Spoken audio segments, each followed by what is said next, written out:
All right, here we got the E450 4x4 ambulance, 2005, 146,000 miles. About 2,000 miles since the major rebuild of the 6-liter. Give a quick tour of the outside and the inside. We'll hop underneath and look at the frame, see how clean that thing is, and then we will progress to running a little bit, and I'll take it for a spin too and show you it driving. Really good shape on the outside. A couple little minor spots of like clear coat peel, little scrapes, things like that. Stuff appropriate for a 16-year-old truck, but it's in really good shape on the outside. The tires are basically brand new. I think about 2,000 miles on them. Deep tread. You can peek at the frame up here. It's in really good shape. Really clean. Got your plug over here for your block heater.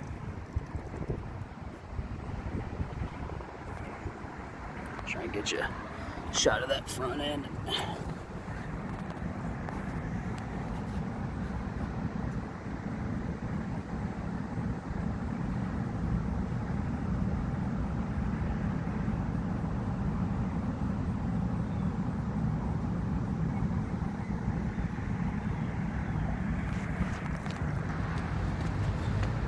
Manual locking hubs, which I like. Nothing to fail, no solenoids or vacuum lines to go out. Purely mechanical. That is what I prefer for sure. All right, let me go through some of the storage out here. This is your pass-through one, so you can access it from the outside or inside. 2 lights, 12-volt outlet and 115-volt outlet. All the doors have really nice weather stripping on them, and they're all in great shape. They seal really well. Gas struts at the top.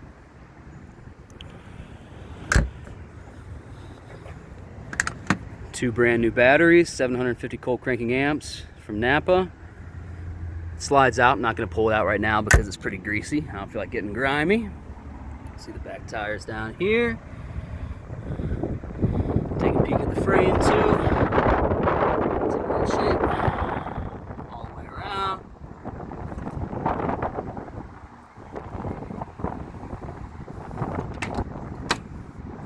Rear storage cabinet. Lighting in it as well. So much storage in this thing. Infinite possibilities for where to put, water tanks or heaters, things of that nature. Lots of space to hide all that stuff. Cosmetically, only rough spot really is the back end. I mean, I say rough, it's simply because there were 2 emergency stickers on the back with like medical decals on them, and I want to take those off to avoid any confusion. So my intention was simply to replace them with plain like white vinyl stickers right over this guy. It's all fiberglass. It's an aluminum shell, aluminum frame with a fiberglass panels on the outside. It's unbelievably sturdy. The doors are all really solid too.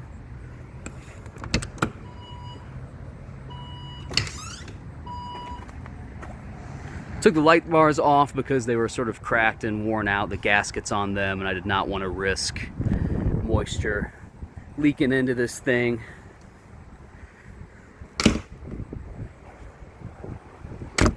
Go around and show you the storage on this side. Our back cabinets here.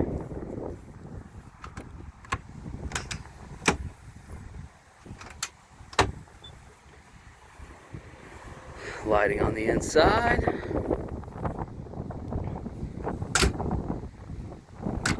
Little slide out drawer. Light in there.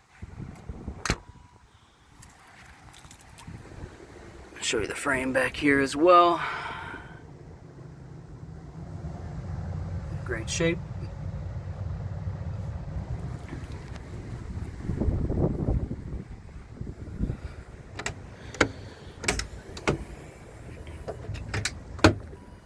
This one's got your air compressor, which works really well in there and has a reservoir underneath. It's that little guy right there. Shore power hookup. Oxygen tank storage right there. It's hard to tell from the images and from this video, but these containers or these compartments are really, really generously sized. I mean, I could fit in this thing easily. It's huge. Sleep in here. One bummer, I mean, really one of the only bummers, is that I do not have the key for these locks. I didn't really think of it as a problem because my intention was to get the pneumatic locking working. Right now it does not. That's what these lines are. So when you lock the front door, it should automatically lock every compartment and the back access door and the access door on the side. However, it does not. I can't imagine the problem's anything serious at all because obviously the compressor works and the tank holds pressure. So I'm assuming that somewhere there is a loose fitting and that's why it's not working like it should. But I just never got around to messing with that aspect of it. Let's see, what else? Other things on the outside to go over. Gotta have the badass air horns, man. They work and they're loud too, so that's fun. All the lights on the outside work from the inside of the cabin.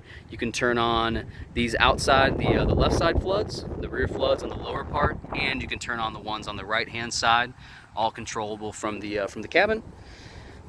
Fog lights work as well. These two little guys up here. You get a shot of the underside of this thing for you. Pretty clean for something that lived in Iowa. All these 4x4 trucks, you know, were 4x4 because they lived in snow. So yeah, the frame is solid all the way back.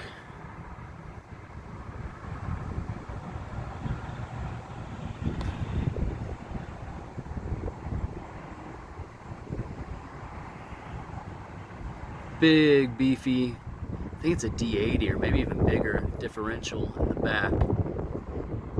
And I believe that it's a D60 in the front. Super burly. This is a serious machine, man.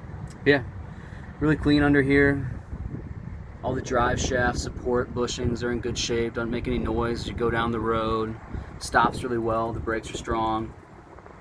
No oil leaks or anything underneath. I've had it sitting in the same spot in my driveway where I start it and run it, take it around the block to make sure it's all right, and put it in the same spot, and I've never had a drop of fluid of any kind hit the ground on my concrete. So not leaky in the least. Transfer case right there. It's a big, I think, Atlas transfer case. Yeah, it's pretty heavy duty, man. It's a little bit of surface rust back here on the tank, just where the paint is peeling off of it. Nothing major.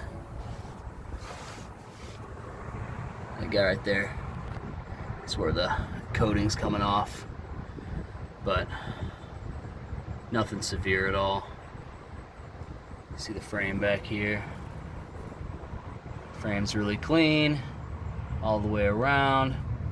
I do have about $200 worth of really nice Master Series CT marine paint that I'm gonna include in the sale because, you know, obviously coming from a salty area, and then I was going to use this thing. My intention was to be going like back and forth to Colorado and skiing and all that, and this thing was gonna see a lot of snow and a lot of salt. So the frame's in great condition now, but I intended to get underneath it and coat the whole thing in this marine rust sealing paint just to ensure that I didn't have any trouble in the future. But again, too many projects going on, too many cars, too many toys, so I will leave that for the next owner, and I'll include the paint in that sale. Let's see, how about the inside? I think this is pretty cool, man. Open the door, and your little step swings out there, pretty nifty. This little pad doesn't sit quite right. Need to fiddle with that. I had taken it off, honestly, but let's go inside here. All right. Got your handy dandy clock for time of death, should you need it. Big reason for choosing this thing, aside from the condition of the outside and the four-wheel drive, was simply how clean the inside of this thing is, man. It looks really, really good. It was clearly very gently used. All these cabinets are really cool. They slide, right? But they also, when you pop these guys out, like I can't do it one-handed, but they swing out as well and up. Cubby hole back there. Same on these, the doors slide, and then you hit these latches and they'll also swing out as well. This is where the bed or the bench seat was. I still have all of the padding for the inside of this thing, all the padding, a few of the little grab handles that I took off, and then also the jump seat over here for the EMT. I have all that stuff still, and obviously that'll go with the sale. Tons and tons and tons of storage. That's beeping at me. Cabinet right here. This is access to that area you can also get to from the outside through that door. This is the rear heat and AC. It blows hard, works as it should. It blows hard. It doesn't blow hard. It works well.